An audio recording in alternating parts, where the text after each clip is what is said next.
Hey everybody, welcome back to the Greyscalegorilla podcast. Today we have Nick Campbell here, and who else we got over there? You go. Me? I'm Chad Ashley. And I'm Chris Schmidt. Hey guys, what's up? Happy Monday. Happy Monday. Happy Monday. This is a big week. We got Half Res coming this Wednesday in Chicago. I'm actually driving out tomorrow to come finally high-five you guys. It's been a while. It's been a little bit, and it's going to be finally here. Half Res finally here. It's going to be a big one. It's going to be the biggest one. We have the most people signed up ever, the most prizes ever, the most everything ever. Most ever. Yep. The most half res ever. We have over 350 people signed up to be in Chicago, and we got friends of ours flying in from all over the states, I'm sure, and some of them are already in from across the pond, as they say. So huge group of people coming in this year. A lot of people tweeting about it. So if you are in the Midwest at all, get your butt to Half Res. It's going to be big. We have a blog post up on the site if you want to see kind of what we have planned this year. We announced all the speakers, so please go check that out. What else we got coming in Half Res, Chad? It's Wednesday too, so it's like literally blowing my mind that it's the day after tomorrow. Yep. September 14th if you're here. listening to this later. And I was just working on my presentation last night. I think it's in a really good place. I'm excited about it. I hope everybody likes it. It's kind of sometimes I'll like put some jokes into my presentations, and I'm always afraid that they're gonna like completely bomb. I'll laugh. I'll be the one Yeah, laughing. you know what? Like it's almost funnier if they bomb. So it's all good. So I'm just gonna have fun with it, and it's my first time presenting at Half Res. And what's really weird is like last year's Half Res was the Half Res that I kind of I had a little bit of a coming out party that night. I don't know if you remember that, but it was like I had just decided to switch to Cinema 4D. Oh, that's right. And remember that? And so like that was all like the buzz was like Chad switching. Oh my God. It was like this huge thing, you know, people were freaking out. And then I found you guys, and you know, we were all high-fiving each other, and you were very congratulatory. So this is kind of it's a cool thing for me to like go there. And like last year I was there as just decided to do it for real. And now this year I feel like I've got a lot more of the software under my belt, and I feel like a little bit more confident in it. And then ironically, my presentation, I'm not actually opening up the app at all, but that's okay. Because I know that that's what's cool about Half Res, that you guys have kind of like started this thing where it's like Half Res is more about taking a bit of like looking at 3D or Cinema 4D from a bit of a skewed perspective, and try to do something a little bit more creative and not just like a software demo. And I think that's really inspired me to kind of do the presentation that I have coming up. Yeah, we're glad to have you in the Cinema 4D. I forgot about that. That was only a year ago, and you're doing Cinema 4D tutorials. Well, to everyone that doesn't know, Chad was one of the I won't say haters, but you know he was. You can say it. It's fine. All right, I'll say haters. He was a Cinema 4D hater. You know. I was. So when it came out, you know, and Chad's been around, you know, in the industry for over 20 years now, right? So you've used all this software, you've seen it all grow, and when a lot of people were jumping into Cinema 4D, probably rightly so, you're like, well, it's not as robust as all this other stuff that you knew and had, you know, experience with. But as Cinema 4D became more and more like capable, and you could use it in Teams, and all these other renderers starting to pop up, Chad, I saw it, started raising his eye a little bit, like a little in the corner. Dude. And when he finally took the jump, I remember he came up to me, he's like, okay, don't yell at me and don't make fun of me, but I think I'm switching to Cinema 4D. And I said, I think I remember exactly what I said. I said, I'll make fun of you later about this, but for right now, I'm just glad that you're here. And I gave him a big hug. That's exactly what it was, man. Like, and here's the thing, like, I've never been the guy who's like too proud to be like, admit that I'm wrong. You know, I'm always, if you know me, I'm a bit of a flip-flopper. Like, I will constantly like go back and forth on stuff. So, that's why I could never be in politics, I guess. But so you're absolutely right. I was a big hater. I wouldn't say hater is probably the wrong word. I didn't really respect it fully, and that was because I didn't really know much about it other than what I had seen on the internet, and and that wasn't much, to be honest. And then I think it was like 16 or 17 came out. I think that's what it was. Was it? Yeah, it was probably 17 when I first started looking at the application. And so when 17 came out and like third-party rendering happened with it and like all this other stuff, and I was like, all right. And the 3ds Max world that I was in was like going downhill fast in terms of amount of users in town, freelancers, whatnot. And it was just kind of like a moment where I was like, okay, I'm going to try it and see what happens. And I opened it up and I started messing around with it. And I was like, wow, this is insane. Like I had no idea that it was this deep of an app. And, I've used Maya, I've used XSI, I use 3ds Max. They all have their strengths and they all are good in their own ways. But I think Cinema was probably the first program that I ever opened up that I was like, okay, it makes sense, number one. Number two, it doesn't look like shit. So it's like a well-designed UI. And number three is like, I feel like there's not much I couldn't figure out, whether I have to do it on my own, like just like looking through the manual, or diving into the one of many tutorials that you two guys have made over the past 5 years. So with that kind of resources and that arsenal of information at your fingertips, I was like, yeah, this is definitely a good app.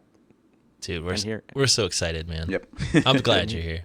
Yeah, man. I mean, you guys, like, I'm stoked, and like, Half Res is going to be awesome. I can't wait to see Chris's presentation. I'm very excited about that. Yeah, Chris. Chad, don't be nervous for your presentation. I think Half Res is the one conference where we encourage our speakers to be drinking beforehand. In that case, it's definitely very fun. It's not dry technical training at Half Res for sure. All right. I'll be sure to be completely wasted. No, I won't. I was at my first presentation. That's because the first year I had to be the last speaker and everybody else went long. So that was exciting the first year. Oh yeah, that's right. I remember it was like it was almost like cartoon hiccups coming out of you. When I have never now, Chris, I've only known you for like maybe a year or 2 years, and like I've seen you drunk a couple times.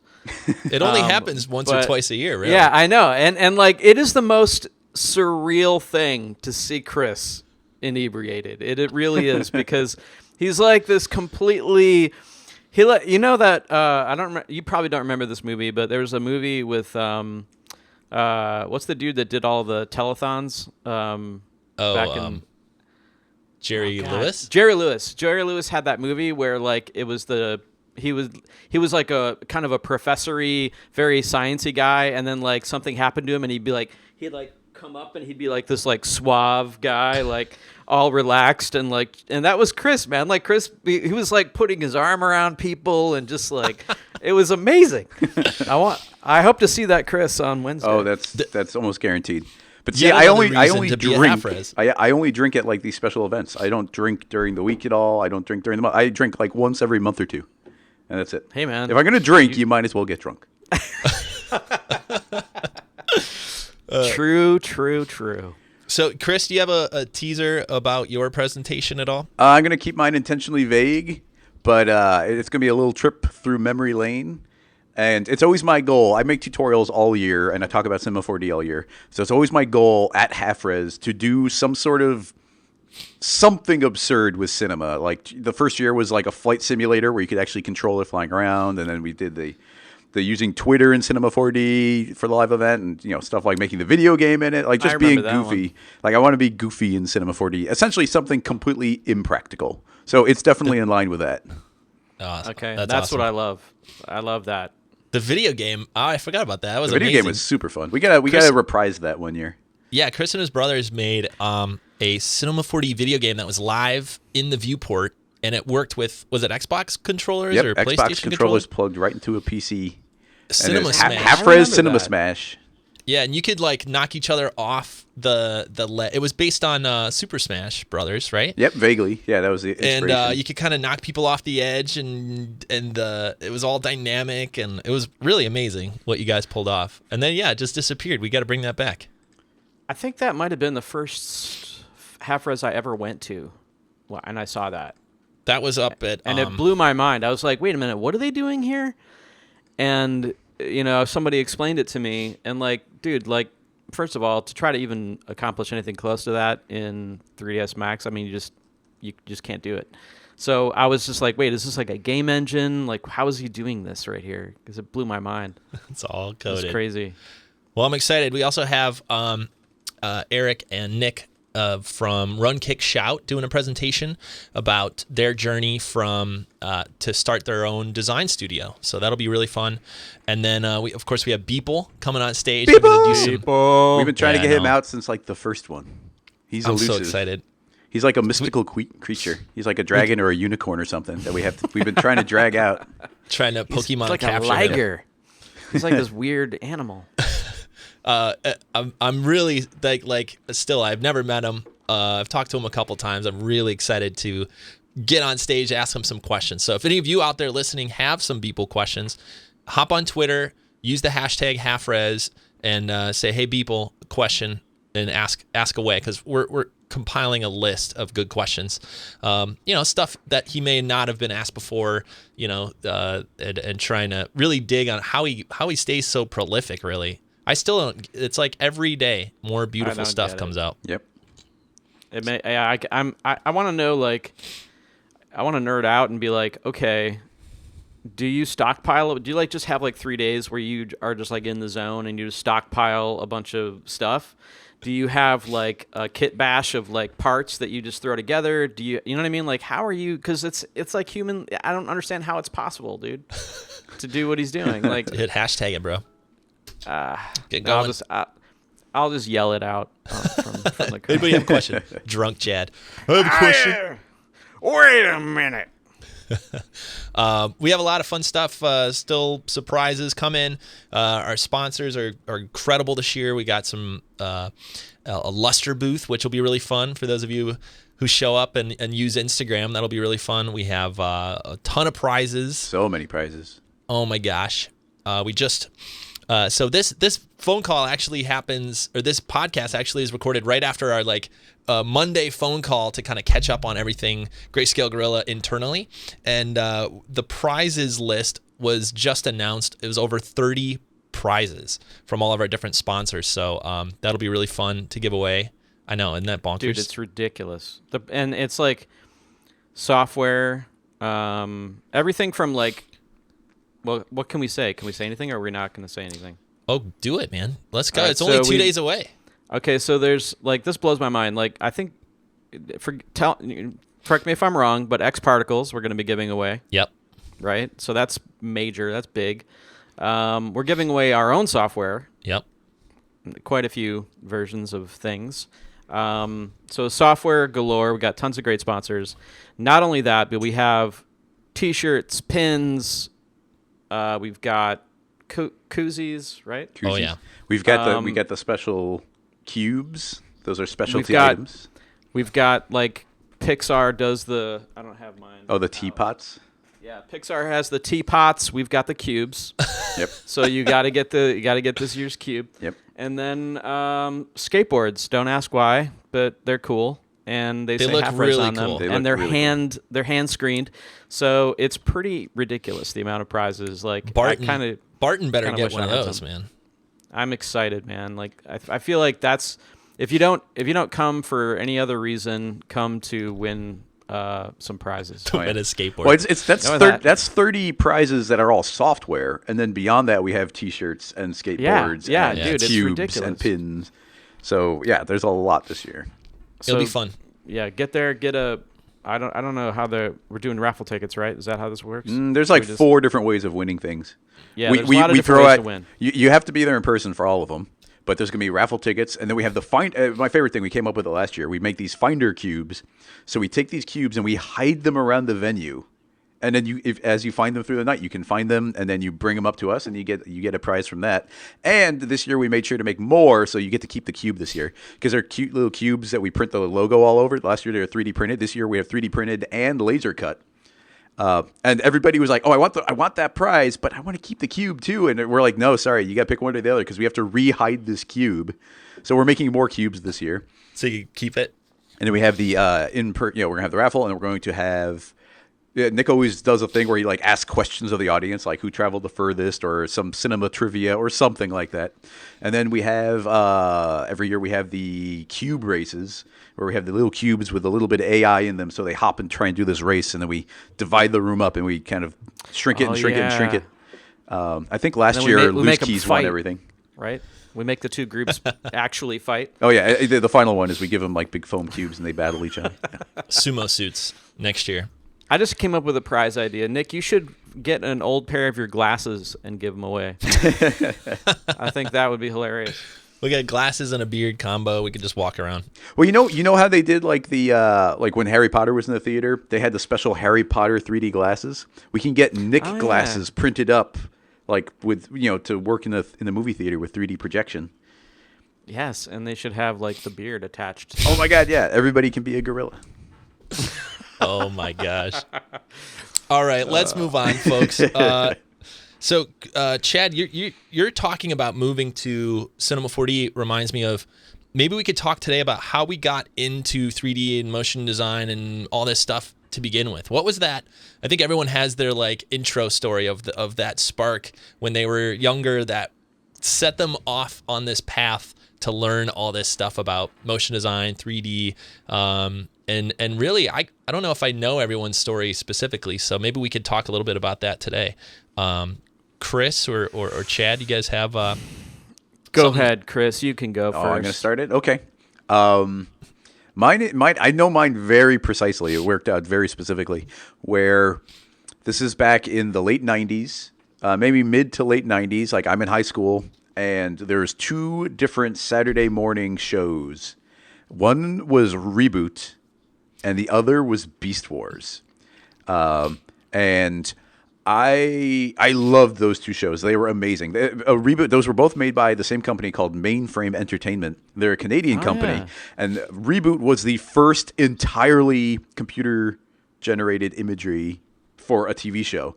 And it all took place like inside the computer. And like it was so old and so simple that by watching the show, I feel like I gained an intuitive kind of knowledge of the way 3D must work. Like, I'm in high school. I have no idea the way this stuff works. I don't know what the software looks like. I've never sat behind anything like it. I don't even know what Photoshop is at this point.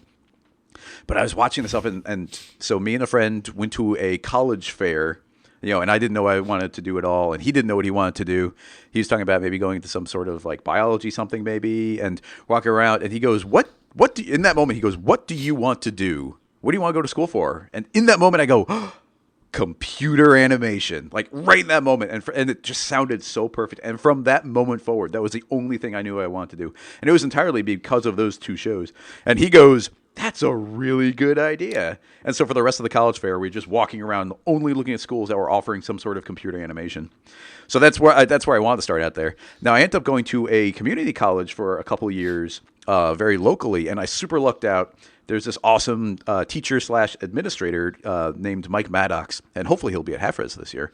But he had a couple students who had been saying they want to do 3D, and it was actually before I was there. So I was supposed to take a Photoshop class, but he goes, "Okay, you're supposed to take Photoshop, but in parallel, I also want you to take this 3D class I'm trying to get off the ground." And I was immediately like, "Oh my God, yes! Like, let's make this happen." And he said, we don't have an official teacher. There's some people who want it. It's experimental. So, and I think if I remember, he's like, I'm going to come and bring a box of donuts and say, "You guys go nuts." And that could not have been a better learning environment for me. So we have an entire, it's the fourth story of the school. It's an entirely enclosed off room. So there's like no windows to the outside. And we just have like 30 Macs in the room, and we have Cinema 4D version 6. And it would start, he said, "Here's the box of donuts, learn it on your own." And Like it was me and then one other guy. We're just going nuts with it. But just based on my transportation needs, I was stuck at the school pretty much from the early morning until late at night. But that didn't bother me at all because I was literally on top of schoolwork. I must have been spending at least 40 hours a week in the computer lab, sitting behind Cinema 4D, like version 6 and then version 7 and then version 8 while I was there, just playing with 3D more and more and more, just obsessively. Like I didn't, render farm stuff. We weren't tinkering around with that too much. But I would sit behind one machine. It's like, okay, this one, I've got this springy thing going. We're going to do that. Okay, start rendering. I'd move to the next machine. Okay, let's experiment with dynamics. Okay, cool. Move on to this one. That's rendering. Let's do thinking particles over here. I would have like up to 4 different machines rendering different projects. I'd be working on them all simultaneously. Honestly, I just imagine some sad person behind you that wants their turn, and you're like not letting them on the computer. We used to steal like RAM from machines. That's nice. Back when we're back, it's like 125, sticks of RAM, megs of RAM, and we would steal them from the machines and make a super machine. And we got one machine up to like 1 gig of RAM. It's like, oh my god, it's the most powerful machine ever. That's back in the day when you would constantly hit the out of memory issues. So man, I just was absolutely obsessed with it. And I gotta say, all the stuff that I kind of intuited from watching Reboot and Beast Wars. Beast Wars was a Transformers cartoon where they would transform into animals. But man, like you go back and look at them and they're not very good. But man, I still love both of those cartoons. But the stuff that is like, here's how I think it's going to work. It all worked exactly like that. Like what I thought it would be. What was your concept of that? Like, how did you visualize that before opening Cinema 4D or knowing the package? Like, what was your mental model for that before you opened Cinema?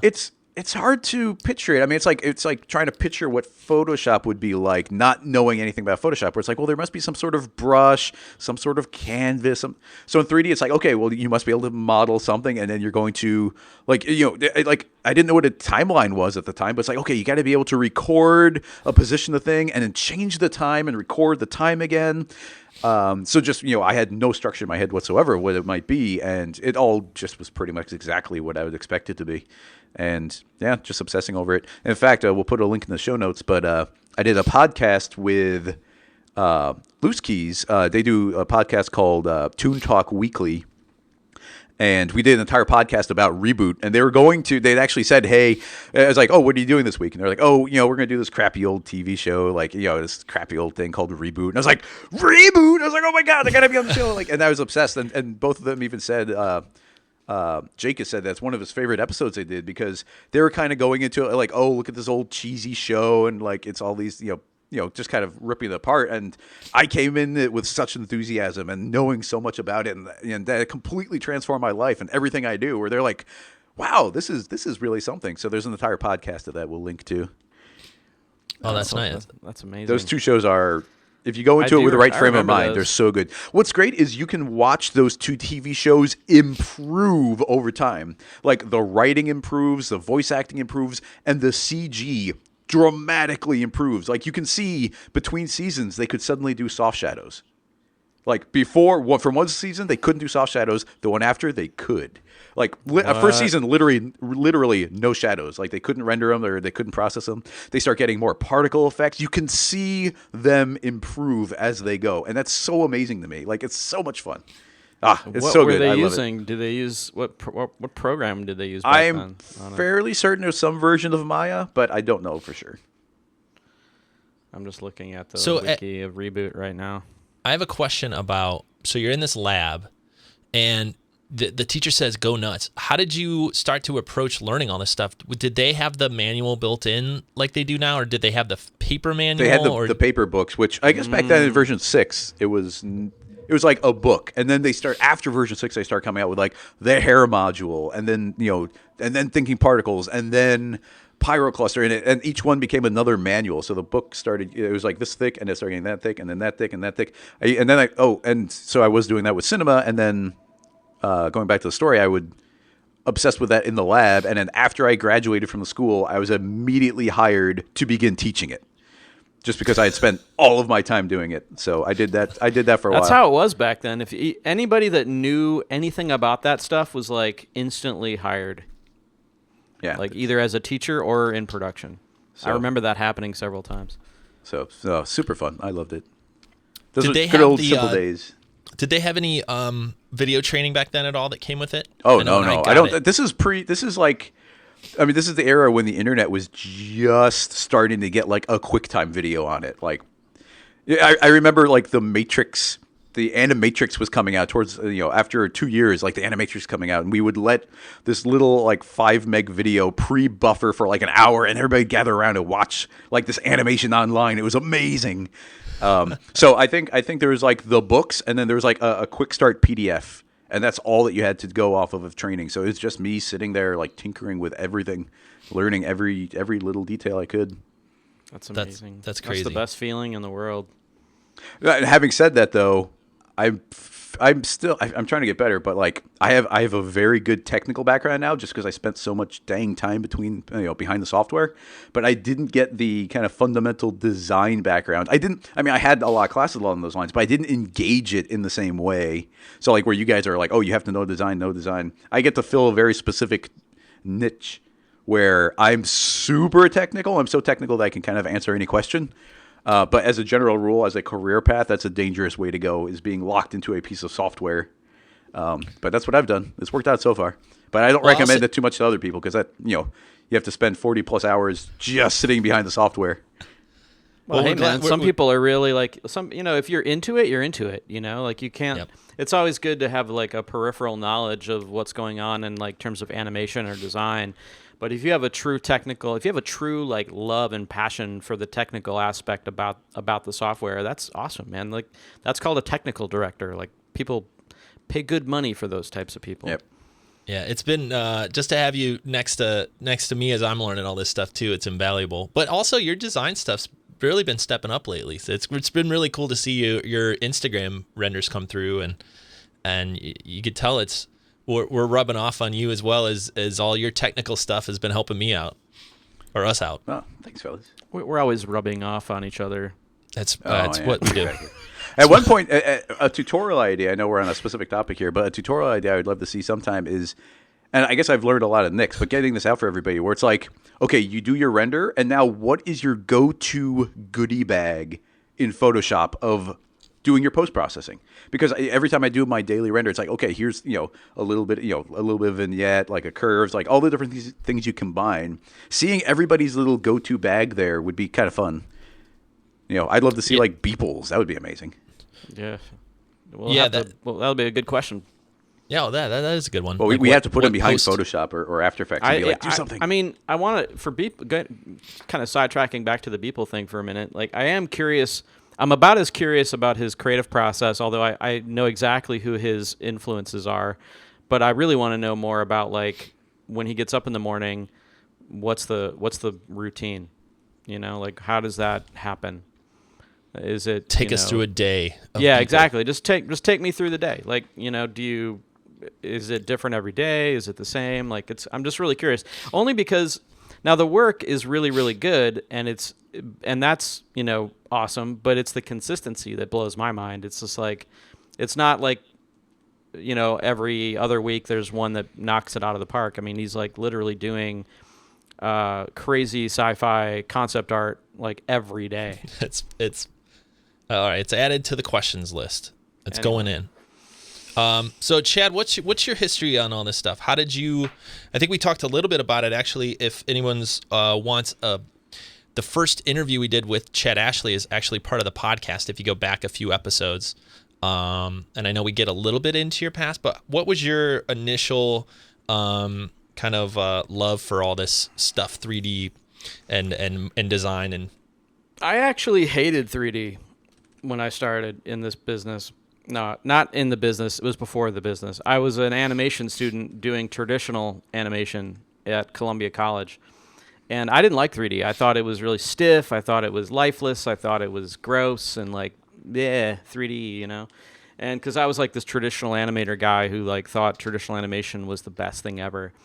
And so I went through my entire college career, maybe have taken 2 3D classes, and I didn't really enjoy it because I felt at that time, it was like trying to walk or run through quicksand up to your neck. It was like you couldn't really do anything as fast as I could draw it.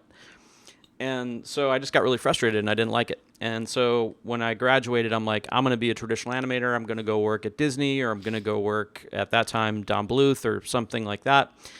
And I graduated, and I couldn't find a job right away. There wasn't, as you would imagine, this is the mid 90s, there wasn't a lot going on in traditional animation in Chicago. But there was one company that was looking for people to help out with a CD-ROM game, if you remember those. But it was like a choose your own adventure kind of a thing. It was like a Hansel and Gretel thing. I'll never forget it. But they were in Schaumburg, which is a suburb of Chicago. And I lived in another suburb of Chicago. So I was like, oh, this is perfect. I'll go and apply for this job. So I go there with my portfolio. And at Columbia, I had really I went in, head first into animation. I was a TA for a number of years, good friends with the head of the animation department. Had a lot of friends that we were all into animation together. And so I had, a lot of confidence. I thought, okay, I'm going to get a job. This is not going to be a problem. And I walk in there and they're like, okay, sit down. We're going to have you do a pencil test. And I was like, okay, cool. I'm taking it home, right? And they're like, no, you're gonna sit here, and our animation supervisor is gonna give you 2 keyframes, and you're gonna tween them out. And here's the dope sheet, and here's what we want, and go do it. And I just was like crapping my pants, dude. Like I was like, never like you're put on the spot like that, and you're just a kid right out of college. And there's like all around me are these amazing people like drawing on animation, those big animation desks. And like, they're all like busting it out, like just flipping with their fingers. And like, everybody's just like, and I'm like super intimidated. And so I sit down and I start tweening this out. And for those of you that don't know what that is, so in traditional animation, the keyframe animators, the guys that are higher up on the food chain, they don't do all of the tweening. They just do the keyframes, and that's where that word comes from. So they're doing the key poses of the scene, and then they block out the time in which these key poses are going to take place, and they mark them with little checks, and they give you like a little frame number. Like he's got to hit this pose by the 60th frame and this pose by the 300th frame or whatever. And so the job for the lower people on the totem pole is to tween them out, which means you have to draw all the drawings in between those keyframes. You have to keep the character shape. You have to keep the character's, key features. Your line quality has to be great. So anyway, all these things. So I do my tweens, I turn them in, and I go back and I sit down, and they're like, all right, we're going to have our animation supervisor look at him, and then he'll call you in. So he looks at them, and he calls me in, and I'm thinking, I nailed it. I got this. And he's like, listen, I got some bad news. And I'm like, what's up? And he's like, you have a good sense of timing, and I can tell you know how to animate, but your line quality is shit. And I'm like, well, okay, can I work on that? What can I do to improve that? He's like, well, the bad news is like, there's not much you can do to improve your line quality. Either you kind of have it or you don't, and you don't. And so in an afternoon, 4 years of what I thought my life was going to be just came crashing to the ground. And on the drive home, I was just like stunned, just like I've been hit across the head with something, because I just literally knew what my life was going to be, and then I didn't. And so I was driving home, and I was like, what the hell am I going to do with my life? Like, I literally just spent 4 years of my life trying to make this work, and I don't have it. Like, they couldn't have told me that like 3 years ago. Like, I was like, what the hell, man? So I literally went into this like crazy downward spiral where I didn't know what the hell I was going to do with my life. And I kept in touch with Barry Young. Thank God. Barry Young saved my life. I swear to God, because I didn't know what I was going to do. And I took this really shitty job at a pharmaceutical company that needed they wanted an illustrator on staff to draw stuff for their medical slides. And I fit the bill because I could draw and I was cheap. So I was doing this horrible, horrible job. Sucked. It was the worst job ever. And I thought this is my lot in life. I'm, going to be doing this the rest of my life. This is great. And I was really depressed and down and sucked. Until one day, Barry Young called me and he said, hey, I know you don't like where you're at now. I know you still want to do animation. I know you don't like computer animation, but I have a friend who's starting a computer animation studio up in Milwaukee, and he's looking for animators, not computer animators, because he wants to kind of follow the Pixar route and just like hire people that are, teach them the computer stuff and hire them for their core knowledge. And I'm like, at this point, dude, I will take anything. Like, I didn't even care. I didn't even care. So I was like, absolutely, computer animation, love it. It's the best thing ever. And so I drive up to Milwaukee, and I do the interview with Andy Flessis at Cybertunes. I'll never forget. And I kind of vibed with him because he was kind of this punk rock skater. I was this punk rock skater. And we all hit it off, and he was starting this like little fledgling computer animation studio in Milwaukee, and I just thought that was really cool. And I'm like, this is it. I'm going to finally be able to move out of my parents' place. I had just, I was trying to figure out what to do.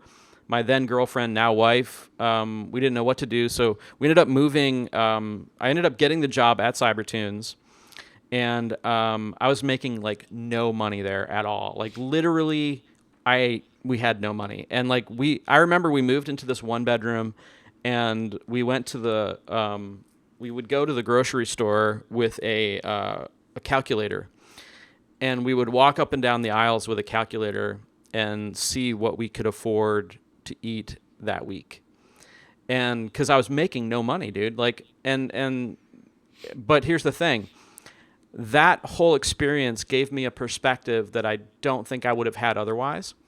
And I actually fell in love with 3D over that 6-month, 7-month period when I was so thankful to be doing anything creative professionally that scratched that itch that I had of filmmaking, of animation, of design.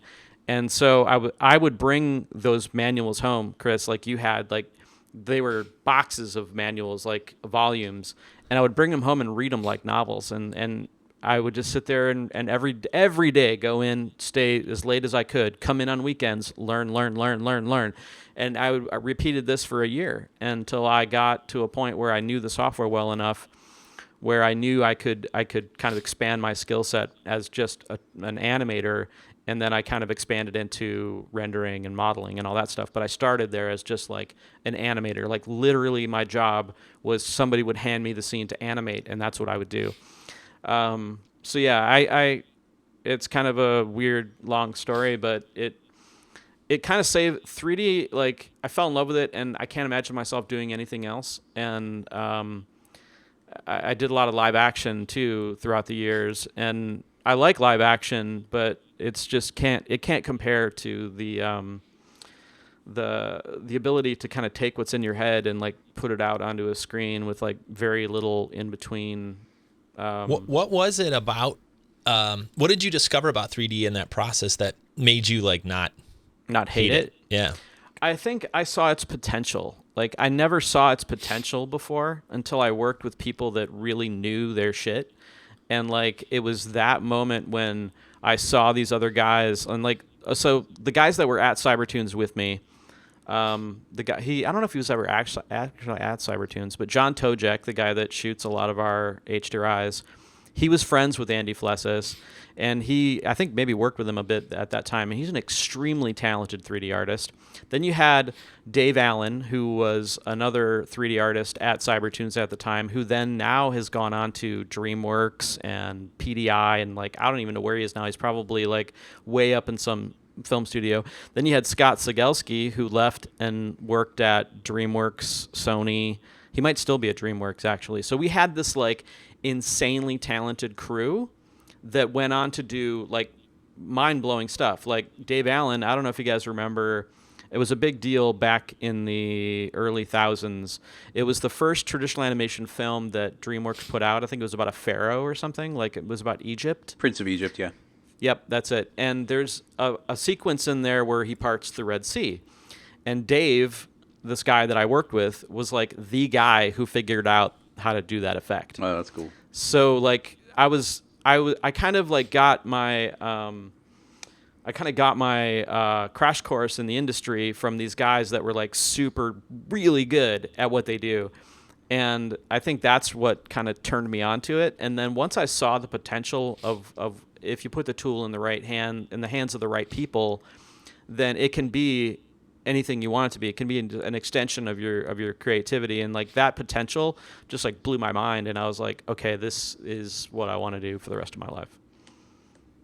That's amazing. And what year was that? Like what was the current status of 3D? Was it like checkerboards and stuff? Like when you were looking at it through the eyes of quicksand up to your neck? Like what? I was in school at Columbia. Nobody knew really how to use this stuff. Just, very similar to Chris's situation. They had the software, they had the machine, and you were kind of taught features, and you were taught this does this and this does that, and by next week you should have a bouncing ball. And I was just kind of like, this is lame, man. Like, it doesn't look good. It doesn't, like, it's not exciting to me. And honestly, it was kind of it kind of parallels my feelings about when I went from Max to cinema. I looked down upon it with a little bit of like snobbiness almost, and like CG, you know what I mean? It looks terrible. And then seeing people seeing really talented artists use the tool, it just inspired me. But yeah, I think the level back then was probably a lot of like Phong shaded bouncy balls and checkerboard floors and horrible reflections, and you couldn't render anything out of quality because you only had one machine and somebody else needed to use it. So if you were going to render anything, it was going to be like really small, or it was going to take all weekend, and then it probably crashed, and it was all on Unix. So you had to understand how to do Unix commands and basically set up renders using Unix commands. And that really intimidated the hell out of me because I didn't know that stuff in college. It wasn't until after college, when I got the job at Cybertunes, that I had to learn how to use Unix. And I barely learned. I learned enough to like do what I needed to do, only because it is like really intimidating for a kid, in 1995 to sit in front of a Unix shell and like have no idea what these commands are. Somebody just tells you, oh yeah, just type cd space / and I'm like, what does that even do? So yeah, you think you're gonna break the whole system, and you can, dude. Right? Oh, you totally can. And the wrong command, dude, put a question mark or something, you erased a hard drive. I'm gonna tell a story at my presentation. I got some stories for my presentation at Half Res that you're gonna want to check out, because you're just gonna be like, that doesn't sound like it would even happen. Like, how did that happen? Because it's such a different world now, and that's really kind of my whole talk is kind of like where we were, where we are, where we could go, and where we were not that long ago. Chris, it was like what, 2000? What year? I was 2000. Yeah. 2000. So I was just before that, and like the shit that's different now compared to then is insane. It's insane. Well, I have a similar kind of didn't initially like 3D kind of situation that you did, Chad. It was even though looking back on it, I should have. It was originally like, I think like a lot of my age kids, it was like Jurassic Park and Terminator 2, and that those movies, not only because of the special effects, but because of the rise of like behind the scenes footage and like, Entertainment Tonight or whatever the heck, like kind of show put on these behind the scenes things. It never dawned on me that there were like people behind making this stuff. It was movie magic to me until they show like the cameras and the computers and all this stuff. And I was like, wow, okay, this is a job. Well, and then when your parents start asking you when you're 12, like, what do you want to do when you grow up? You're like, I don't know, like do magic tricks. And they're like, yeah, that's not really. They're like, ooh, maybe we should worry about this. Yeah, they were worried. And, I'm like, professional musician. They're like, oh gosh, wrong direction. What are we going to do with this guy? Backup plan, baseball player. So they found out that somebody on the lake, we lived on a small lake in Michigan. Friends of theirs, their son worked at ILM and worked on Terminator 2. And when he was home, they actually brought me over. Like, this is how great my parents were. That's amazing. They set up an interview with him and sat me down in front of him to like ask questions about how you make Terminator 2. And so he's telling me about computer animation and all this stuff and how it works. And I kind of forget my silly questions, but it was really helpful. It was really, really interesting, but I got the vibe of it that it was extra technical. It was a lot of sitting in front of a computer, which I loved computers at the time, but it was very technical even hearing him talk about it. Because I think he came, and he still is, in the world of like somebody else created this concept and it was really up to him to implement it. And that to me, I was like, okay, I see. There's a huge structure here. So, I grew up, I had a million other ideas of what I wanted to do, but then I saw, and I've told this story a lot, so I'll keep it short, but then I saw MK12 on television around 2001, I think it was, and it was on this network called the Burly Bear Network. And all the Burly Bear Network was what would have been like infomercial time. Like anybody else would have just purchased this time in the middle of the night to play infomercials. Like public access? Yeah, almost like public access, but literally like instead of selling like shake weights and blenders, this company or guy or whatever it was decided to buy out that commercial advertising space and just run cartoons and cool 3D things and stuff, like little skits. It was pre-YouTube, right? It was like everything you would see on a cool YouTube show or like on Cartoon Network, maybe late night. This was, I think, actually the same year Adult Swim started. So like that kind of stuff. They would just play weird cartoons. And one of them was MK12, Man of Action. And it played, and I was like so blown away by the quality of this thing. And not just the quality, but it wasn't traditional hand-drawn animation, and it wasn't 3D Pixar animation. It was this weird blend of everything. And I describe it now as like an animated band poster. It was this really over-designed, beautiful, snarky, fun thing with awesome music too, right? And that initially got me into this, got me into After Effects, playing around with this, but still 3D was very, like you said, Chad, everything I saw of 3D was aliens and spaceships and lizards and checkerboards, and I don't know, it just wasn't my language. I wanted Man of Action, right? I wanted like, which has spaceships, but very cool retro spaceships. Yeah, wait a minute. I think he's in outer space. Yeah. I like 60s bachelor pad spaceships, not not the futuristic ones with lizards in them. So anyway, all the 3D stuff that they taught at my school was I think it was Maya, and it was every time I sat down behind it, it just didn't speak to me. And finally, Cinema 4D came along, and I'll cut the story a little short because I tell this a lot. But once I saw cinema and how it integrated with After Effects, which I already knew a ton of, it all started to come full circle. In fact, I remember Chad when Chad and I used to work together at a place called Avenue Edit in Somersault. Yeah. And one of the things I tried to do, I remember early on with Cinema 4D, was render out a QuickTime VR of my 3D objects. I remember that. And then I wrote a script in After Effects that would recognize what angle the camera was aiming at my model and then display that frame of the QuickTime VR. And the idea was that I couldn't animate, I couldn't barely do anything in 3D, but I wanted to bring a model in, render it from every potential angle in the world, and then import that into After Effects, and then use traditional cameras in After Effects to then display this. So I thought in my head, if I could just render every possible angle of a car, bring it into After Effects, and then move my camera around it, it'll be just like it's in there. It'll be just like it's native. Well, quickly, I ran into some bottlenecks of... I remember thinking you were crazy. Yeah, I was crazy. Still I'm crazy.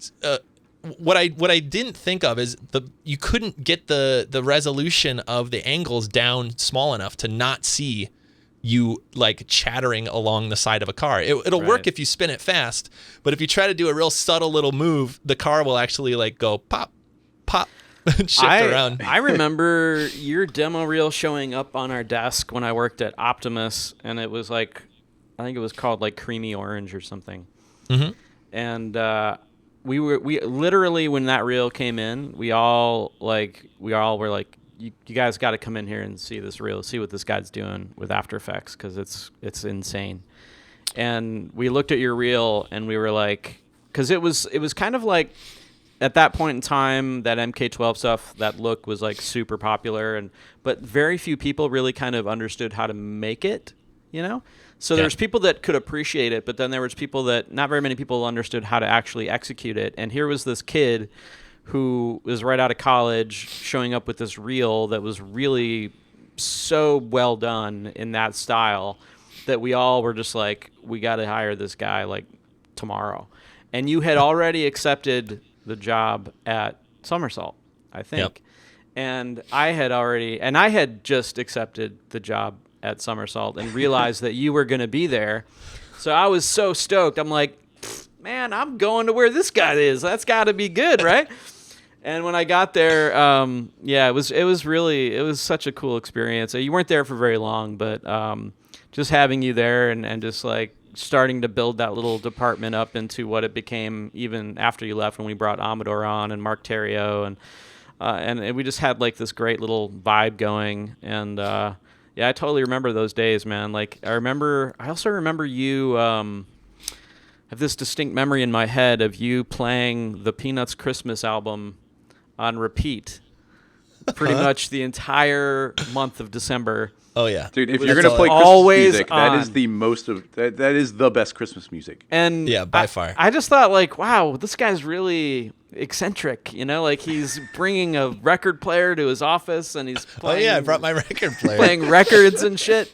And there's like literally like nobody there. It was like maybe you and me and that was the whole floor was like practically empty. Oh yeah, I was blasting some Peanuts, man, or some Vince Guaraldi. It was loud. It was crazy, and those are fun times. Those are good times. Well, that to get to that level of 3D was always by accident that I played around with all this cinema stuff, and it was actually being around Chad that helped kind of further my design side of things, because I didn't understand any of that stuff. I saw Cinema 4D as an After Effects plugin, really. It was the thing that would allow me to bring 3D elements into After Effects. So if like back when I made roller coasters and like Ferris wheels out of After Effects planes, I realized that somebody explained to me that what I was doing in After Effects was modeling polygon by polygon. Yeah, that might have been me. That might have been you just saying just use 3D, dude. What are you doing? Yeah, and you're like, listen, dude, you saw me making a sphere with like hundreds of planes. Yeah, I remember that. And you're going like, here, let me show you something. You click sphere and it's like, ta-da. Right. And I go, wow, I will use spheres for the rest of my life. No, thank you. You were you started it. I'm to blame. I do remember though, like when so here's another funny story for any GSG fans out there.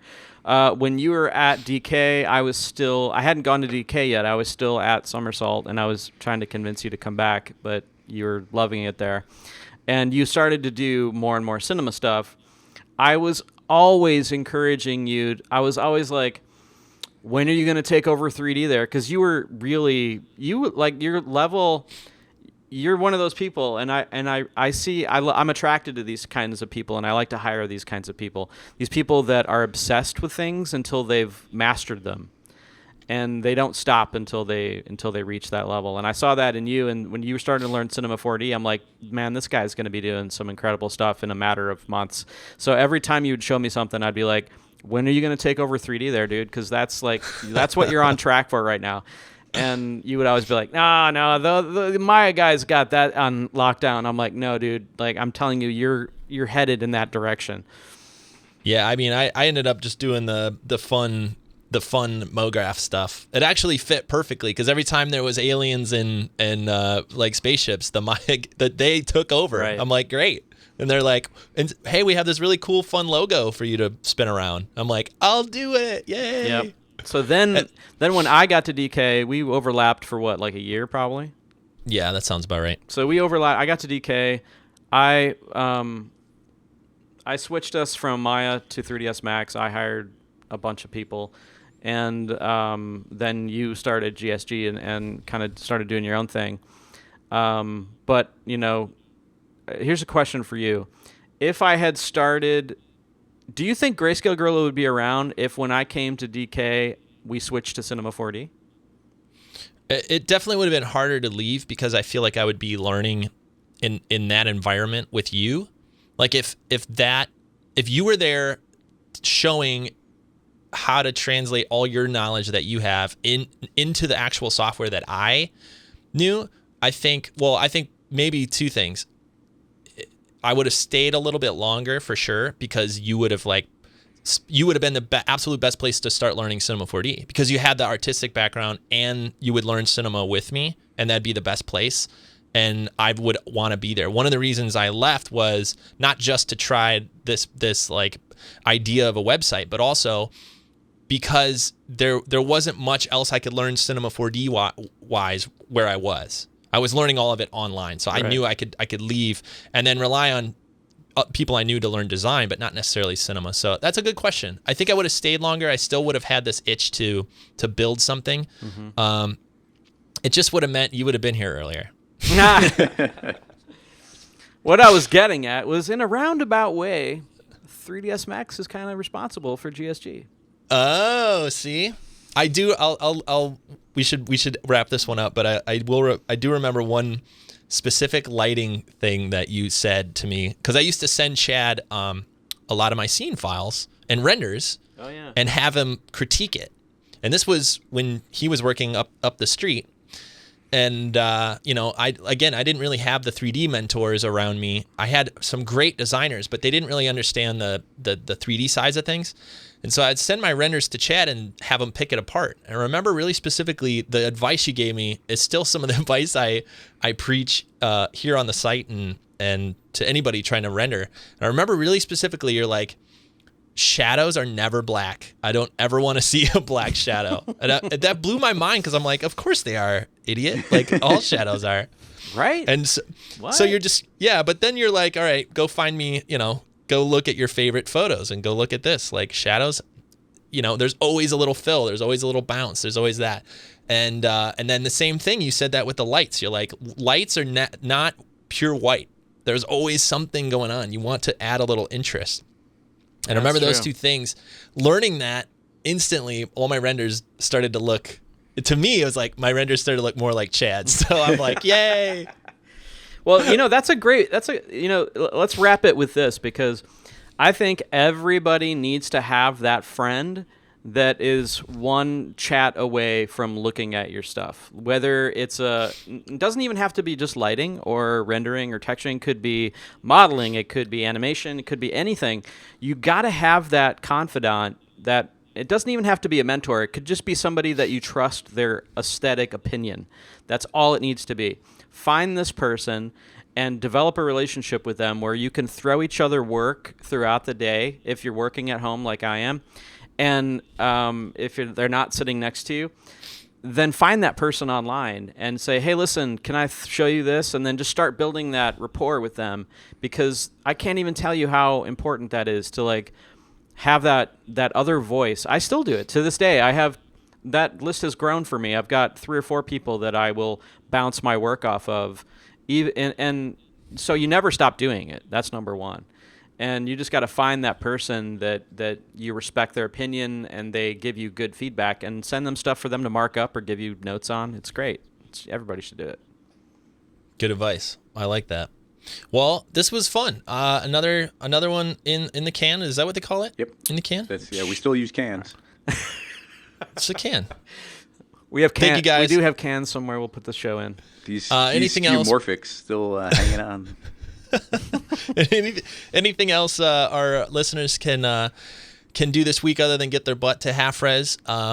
We have some tutorials coming out this week, some updates for the motion capture. We have another motion capture tutorial coming out this week. Keep an eye out for that. And in the meantime, hope to see you at half res. If you can't make it, some of that might be recorded and up online. We're gonna try. And yep. And anything else going on this week that people can follow us along. Also, if anyone wants to talk to us on Twitter, maybe we could give each other's actual Twitter names if anyone wants to say hi. Let's just put them in the notes. It's easier to click a link. Oh my goodness, notes. If you want to see any of the notes, any of the links of stuff that we've mentioned in today's episode, please head on over to grayscalegorilla.com. I think it's /podcasts. You could also search Grayscale Gorilla in iTunes, where we have an actual audio podcast. Maybe you're listening to that right now. Thank you very much. And also, if you've listened this long, thank you. And also, it might mean you like us. And so in that case, please write us a review or rate us on iTunes. That helps us get the word out and for other people to find the podcast. So I appreciate it. Thank you, everyone, for joining us. And from all of us here at Greyscale Gorilla, thanks for listening. Bye. Bye, everybody. Bye, everybody. See you next time. Bye.